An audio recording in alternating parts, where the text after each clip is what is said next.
Hi there, this is David and welcome to the Top 10 Gameboy Advance RPGs. Similar to the PSP, the Game Boy Advance is known for its bevy of ports, but for the purposes of this list, I'm not going to include any of them here, so say goodbye to the Final Fantasy series, the Breath of Fire series, and many others. This will only be original, top-quality JRPG goodness, so without further ado, let's get started. Number 10, Shining Soul 2. Like Diablo? Like Phantasy Star Online? Like controlling your character's growth with stat and skill progression trees? Then you'll love this game. Shining Soul 2 is a hack-and-slash action RPG which oozes replay value. Not only can you choose between 8 different classes, but there's a single and multiplayer modes. Playing very similarly to the aforementioned games, Shining Soul 2 is a full-fledged experience with its innovative leveling and class system. Also, don't let the cute graphics fool you. This game is hard. You can't even pause the game without an enemy giving you a sucker punch. Yeah, the story leaves a lot to be desired, but honestly, who really plays these games for the story? Number 9, Summonite Warcraft Story 2. Unlike the main series, which have only recently been released in America, Summonite Warcraft Story 2 is an action RPG with plenty of replay value, allowing you the option to choose either a male or female protagonist, along with 4 choices of summon beast. The sequel improves upon its predecessor in almost every way possible, with little quality of life gameplay adjustments, and the story, while long-winded at times, is genuinely funny and a joy to go through. There's a great variety in the dungeons you will traverse, and a simple but cool crafting system as well.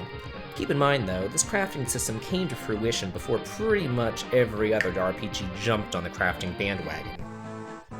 Number 8, Fire Emblem. I have to be forever grateful to this game as the introduction of the series for Western audiences, and since its debut we've gotten all of the subsequent entries. This is the great granddaddy of strategy RPGs, harkening back to the NES days and still staying true to its roots. However, many people either love it or hate it, because when your characters die, it's permanent. Thankfully though, the game is rather forgiving by giving you many different characters each chapter, some mandatory, some found only after you scour the map. Each character is wonderfully developed and distinct as well, which is quite the feat considering the sheer amount that can join you.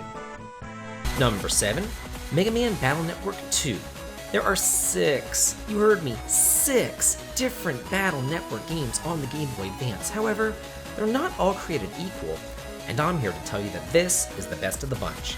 The first traditional RPG on this list features random battles, however, they're not turn-based. Instead, they take place on a small grid, and depending on the stage that you're going through, the panels of that grid may have different traps that you must either avoid or learn to deal with using your battle chips. As you progress and explore, you'll find more and more chips to give Mega Man even more powers, which makes gameplay fun, involved, and strategic.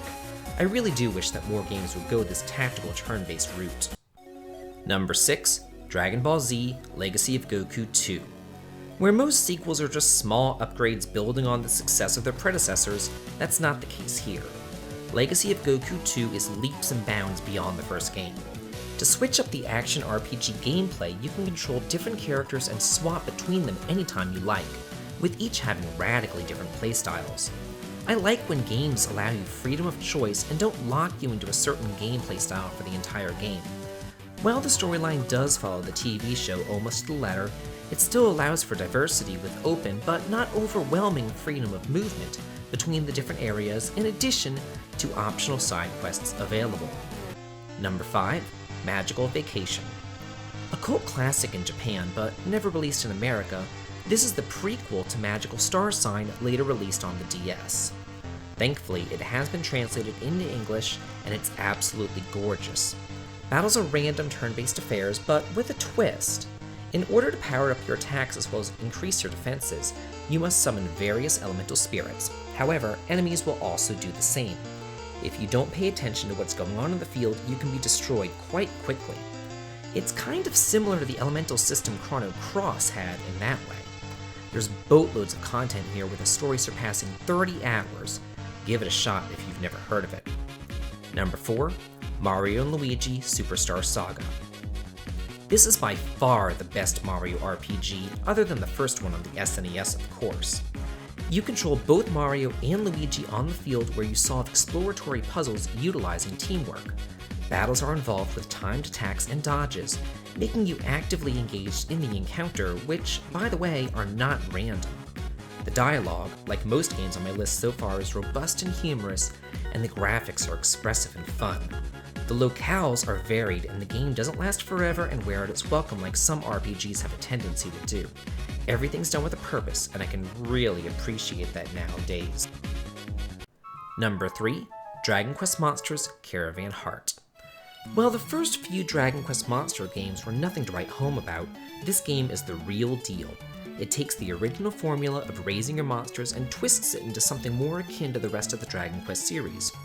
There's now a coherent plot centered around Prince Kiefer from Dragon Quest VII, and a complete and consistent world that will be familiar to longtime fans. It's so much more than random dungeons surrounding a hub town. There are real, fleshed-out locations to explore, hidden places to stumble upon, and characters to recruit who will join your wagon and grant you special powers.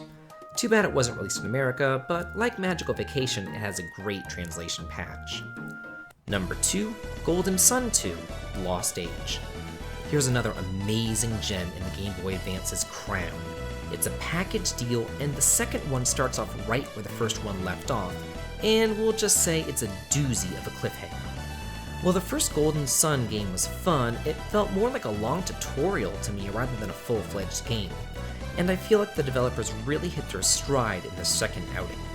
I can't think of another game that allows you to use abilities that let you interact with the world in the same way that Golden Sun does. It was extremely innovative at the time, and still, even now, there's really not another series that can compare. The game plays a solid turn-based system, and the world map is a joy to explore with tons of hidden secrets around every turn.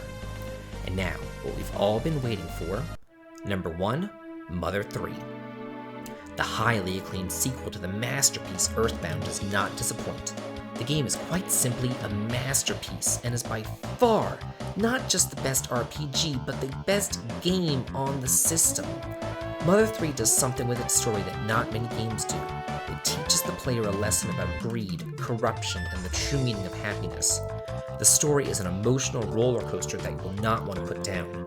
The gameplay is, of course, very similar to Earthbound, but with added rhythm attacks, which do extra damage when you time your button presses to the beat of the music.